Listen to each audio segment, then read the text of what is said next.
Hi, are you an Amazon Prime member? Do you have 5 minutes? Then you could support us with $5 a month for free. Head to escapeartists.net/Twitch for a walkthrough.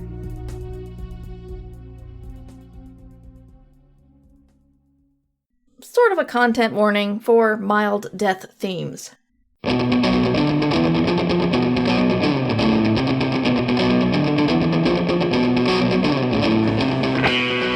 Escape Pod, Episode 816, Merely Players, by Eric Grove.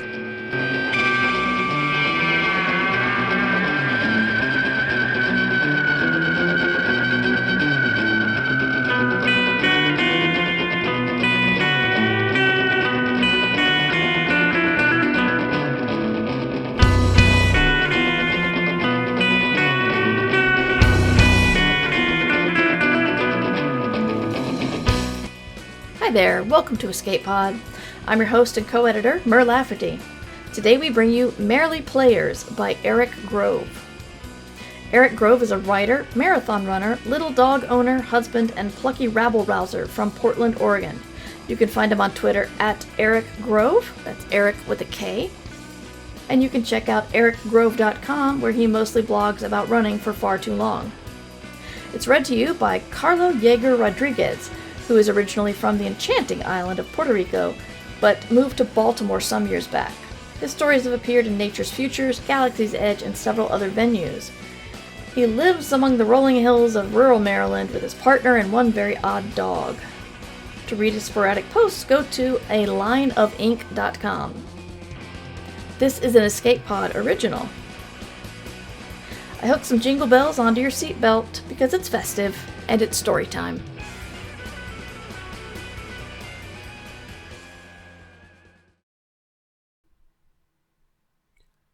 Merely Players by Eric Grove.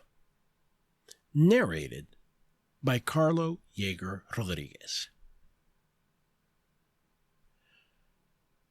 Jester stopped his bicycle in front of the thrift store window and looked through the glass at the plastic fat man with a jaunty red hat and an army surplus gas mask.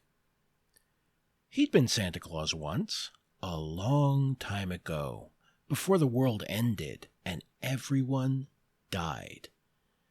He could still do a Santa Claus laugh, like a bowl full of jelly. "Holly jolly," he said, and engaged the kickstand with his foot. He took a crowbar from his backpack and smashed the glass. He tossed the gas mask aside and went for the white beard on the mannequin underneath. He pulled it on and leaned back. The trick to a perfect Santa Claus laugh is leaning. Digby wagged skeptically. "Who says it can't be Christmas?" Jester asked the dog. "Do you have a calendar?" Jester squinted at the oppressive desert sun and shrugged. "Christmas is in the heart anyway. Ho, ho, ho!" He really leaned into it. Jester collected the hat and put it on. He left dusty prints on the bright red. Everything was covered in dust here. The streets, the empty buildings, the dry, cracked ground, a layer of it like a broken snow globe. Digby yipped. "Well, no one asked you, Diggles McGrinchy." Jester nodded at the broken thrift store window. "Let's see what's under the tree, shall we?"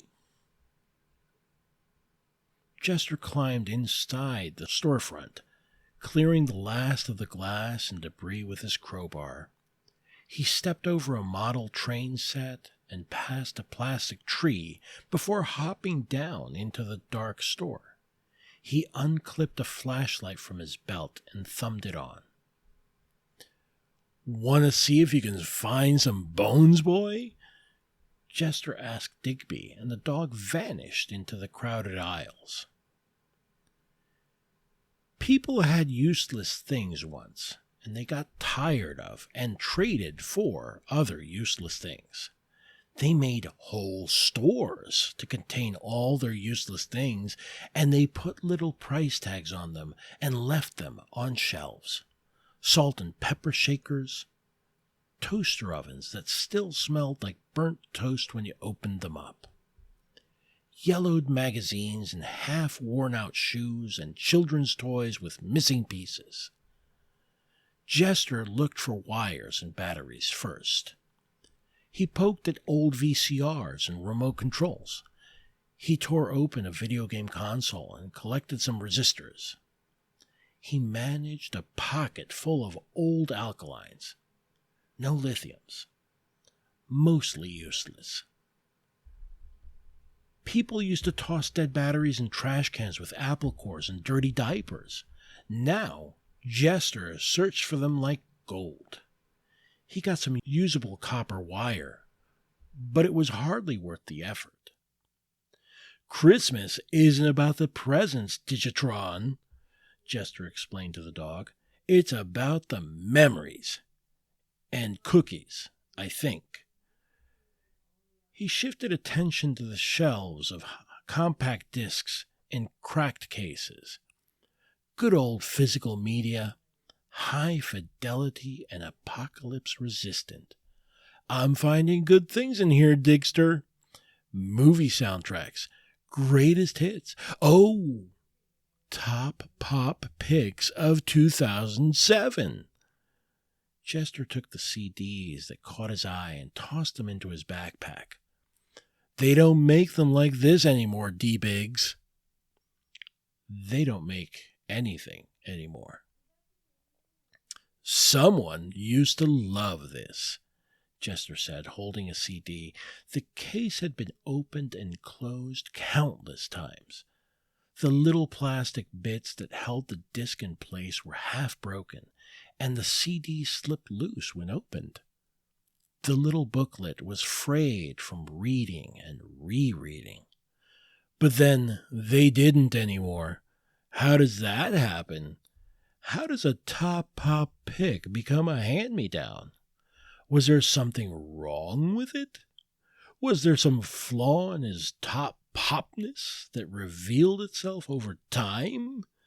A hidden defect that was always there, vulnerable to extended scrutiny? Or did it just fade with familiarity? Isn't that strange, Digby?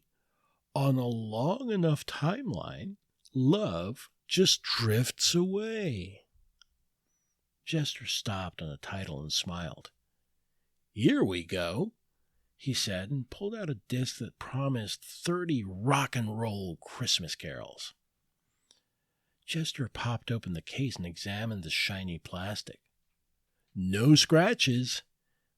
He loaded the CD into a little player lashed onto the backside of his pack that was wired up to small speakers and pressed play.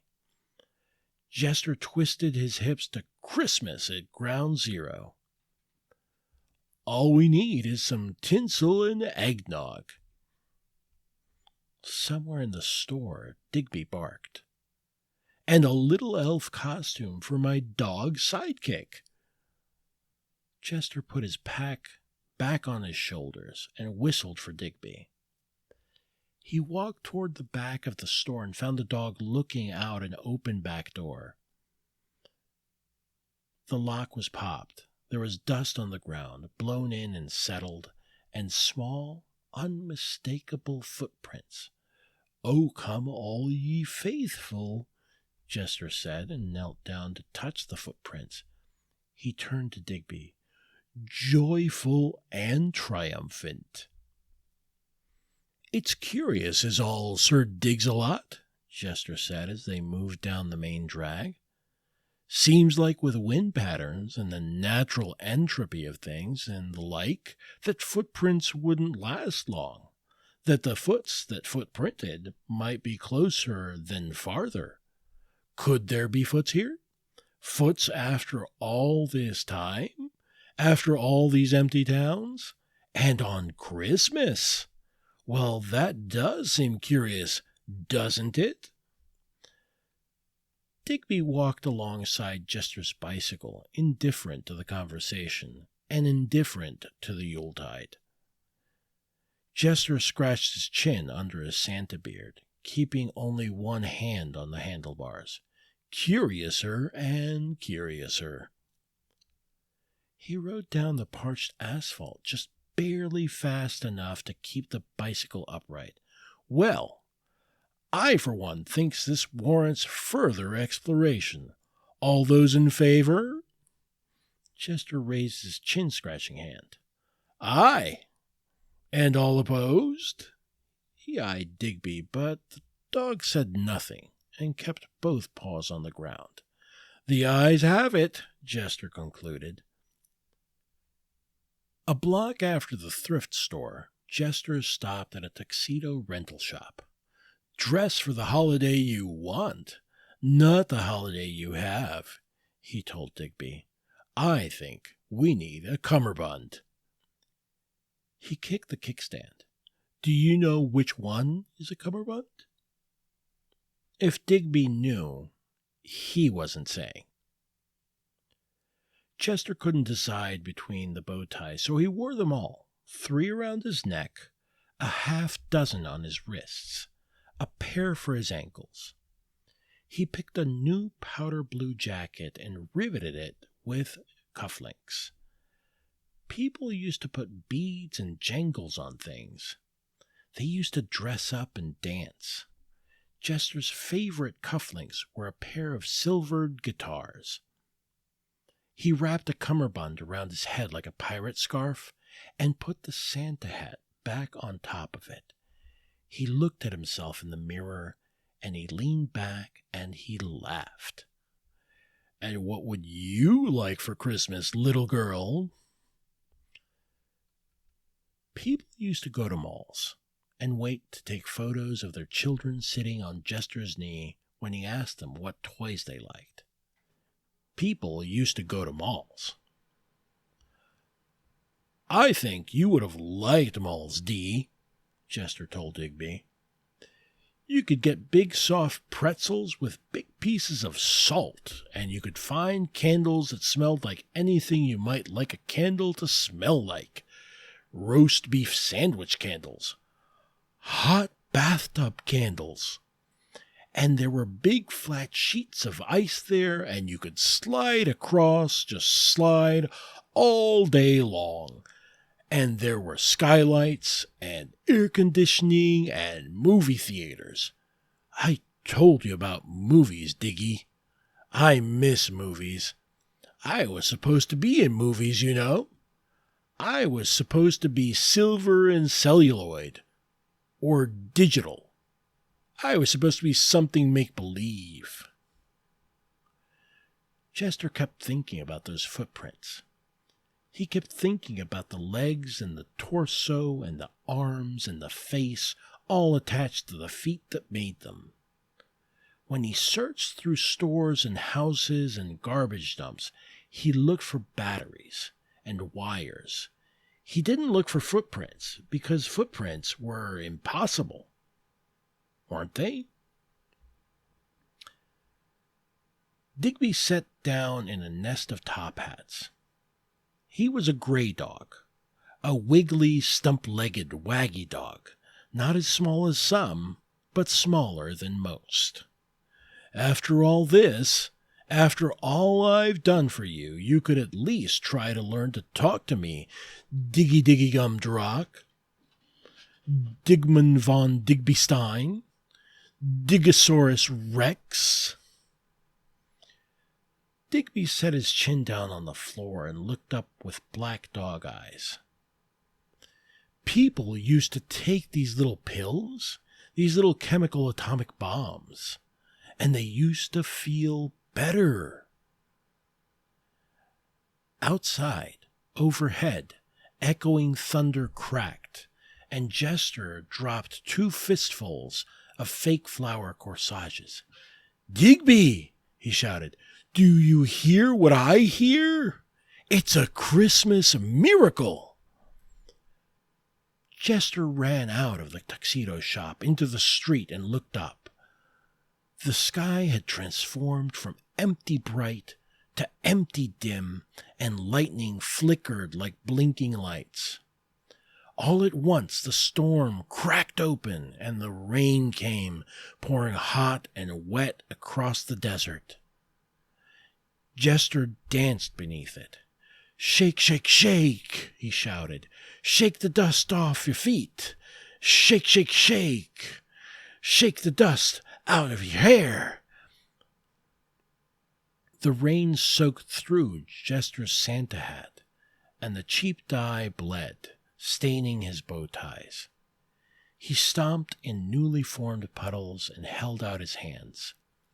He spun around and around.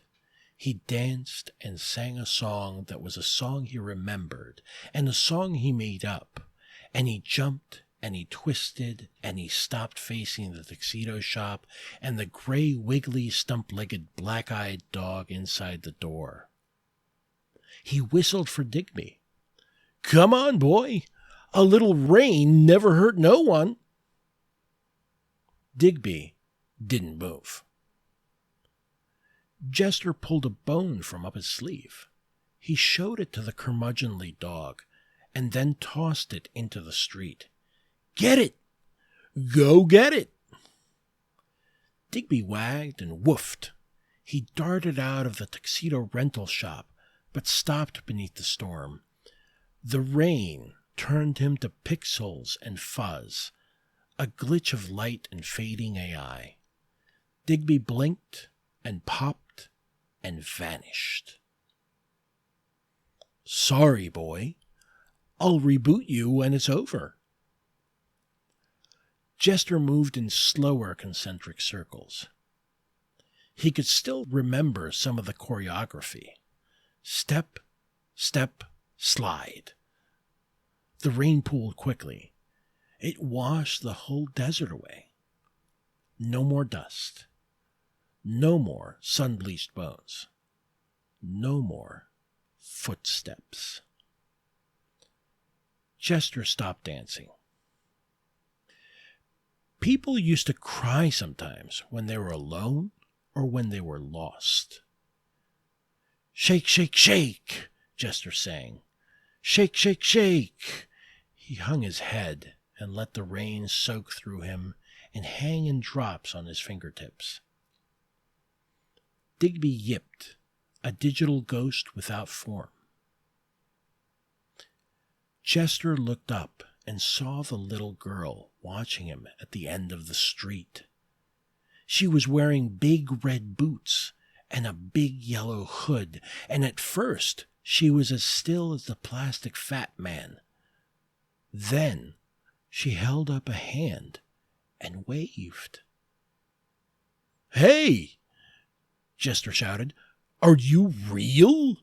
He smiled. "It's okay if you aren't. I don't mind." He ran toward her as fast as he could go, but she dropped her wave and ran from him faster until she was gone. Jester stopped at the end of the street, looking for her. The rain ended as suddenly as it began, and the sun burned off the last of the gray. Digby appeared like a rainbow. "Ho-ho now, Captain Digglesworth. I believe we have found a new friend."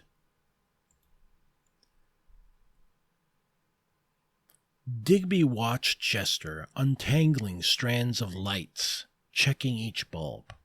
"Well, friends don't like it when you chase them, Digglebutt," he explained, answering a question Digby had not posed. "Chasing makes them nervous, you see. What you need to do is invite them over. People used to invite people all the time. They called it having a party." Jester stripped plastic from wires. He twisted the ends together. He wrapped them in black tape. He poured out all of his batteries, all of his alkalines and lithiums and cadmiums. Weeks worth of scavenging. Digby eyed the batteries and looked up at Jester. "If I'm not saving them for Christmas, what am I saving them for?" Jester asked.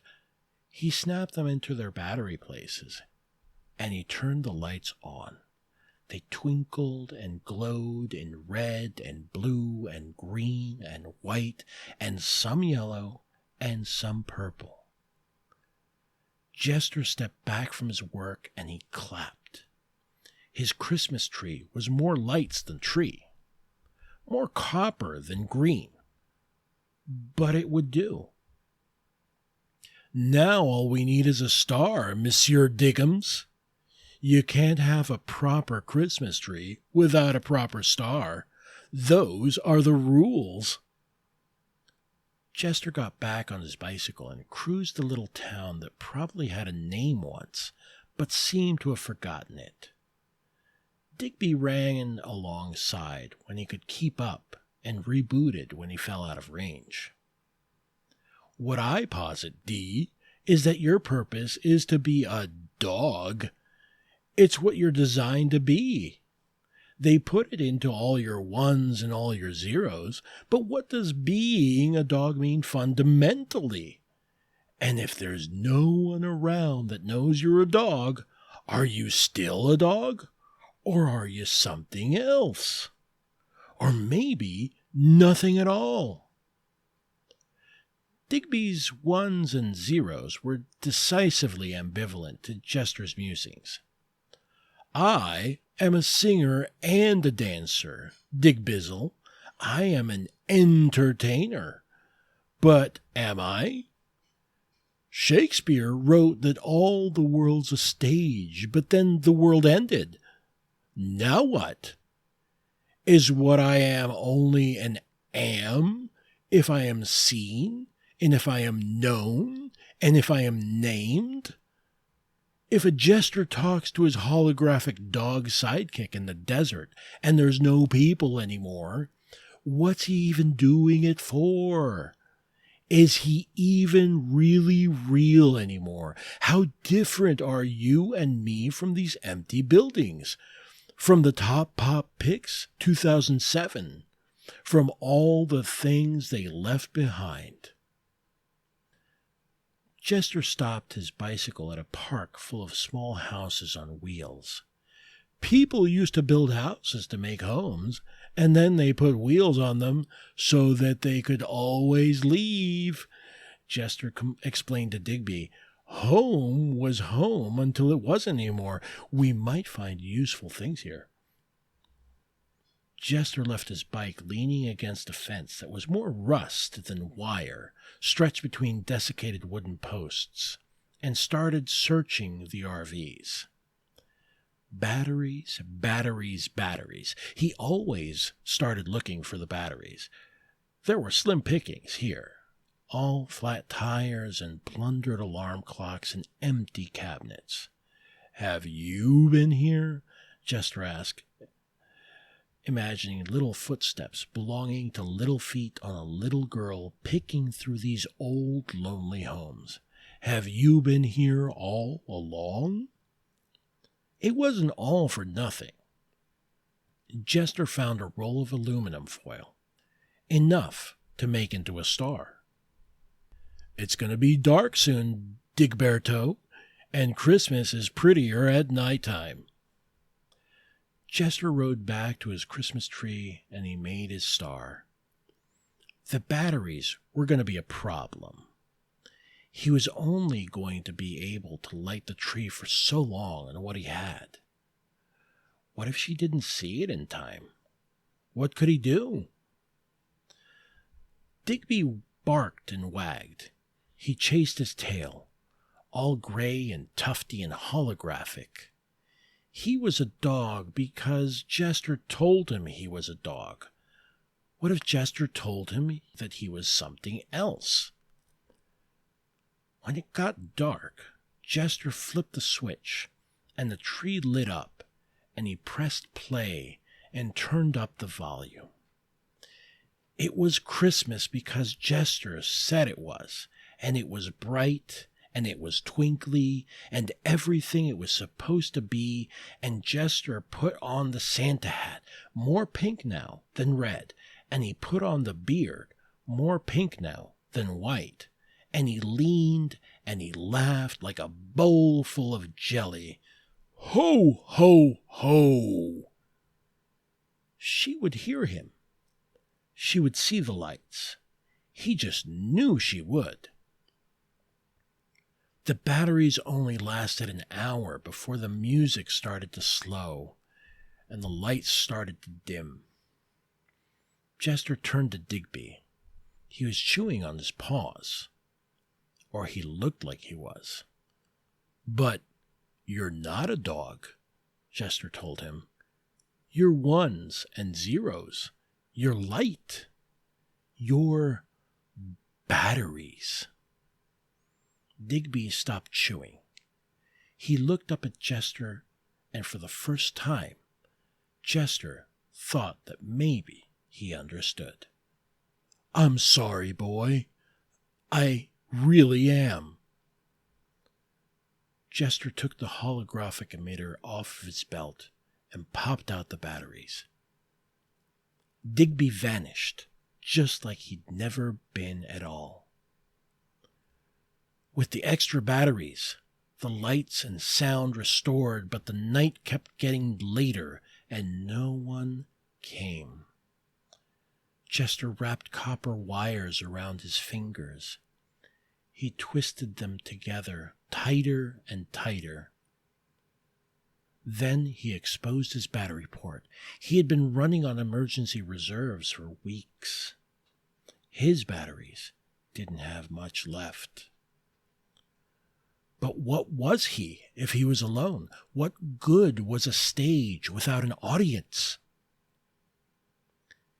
He plugged in the wires, and the volume boomed. Christmas carols filled up the desert, and the lights brightened to blinding points. Jester shuffled and danced, copper and lights hanging off of him like tinsel. Shake, shake, shake. Shake the dust off your feet. The lights buzzed, and some of them burst when they got too bright. He saw the little girl with the big red boots first. Then he saw the rest of them. 6, 7, 8. No, 9 children standing in a clump at the end of the street. They were dressed in red and green, and they held packages wrapped in paper or cloth or silver tape. They had bows and ribbons and little plastic snowflakes. "Oh, Digby," Jester said. "Oh, Diggelus Diggington, people used to believe in miracles at Christmas."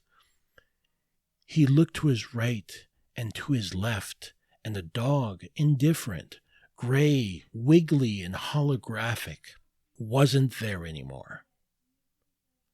"Oh," Jester said. "Oh." He leaned back. The trick was always in the leading.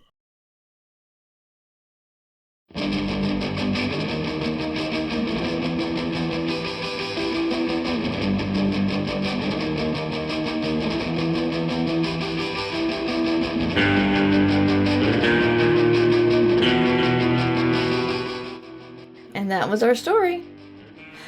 I want to commend Eric Grove for his writing, of course, but also for his patience. He sent us this story in October 2020, and we loved it, but we felt it worked best as a holiday story, and, well, we already had one for that year. So we bought it and we sat on it for many, many months. This was also Eric Grove's first sale, and we're sorry he had to wait so long. But we're honored to be able to publish it. Okay, I abhor stories by people who clearly either hate children or Christmas, or both. Whoever let that asshole Hans Christian Andersen write anything for children? A sadist, that's who. Cool, you have a character that represents love and beauty and Christmas, and now boom, they're dead for no damn good reason? Yes, publish that baby! Many of his dismal stories have no sense of sacrifice, of giving of yourself to make someone else's life better. Just freezing to death in the snow, or catching on fire, or walking on knives forever. I'm sorry, that got ranty. My point is, the loss that is experienced in this story and the loss implied are both done for possibly the best reasons ever. Life is crap and we want to make children happy for just a moment. I struggled with the content warning. I don't know if this story belongs on the Does the Dog Die website. But this story shows me that even if you can't take a huge step towards helping someone else, if you don't have the money, or the personality, or the energy to give, literally or figuratively, even a small kindness can be worth it to someone. We want Jester to help the kids, to be a grown-up for them, to protect them in this terrible setting. But he can't. What he can do is give them a little Christmas. I'll keep the fundraising boilerplate low today. You can support us at escapepod.org or our Patreon at patreon.com/EAPodcasts. Or you could also throw a couple of bucks at a charity to help someone out this season. And if you can't do either, boost somebody else's voice. Either fundraising or help out an artist. Small kindnesses, they go a long way. Escape Pod is a production of Escape Artists Incorporated, published under Creative Commons Attribution Non-Commercial No Derivatives license. All other rights are reserved by our authors. Our music is by permission of Daikaiju. You can find them at daikaiju.org. That was our show for this week, and I'm taking the quote from our story this time. From Eric Grove, who says it can't be Christmas. Happy and safe holiday season to you all. I'll see you next year. Have fun.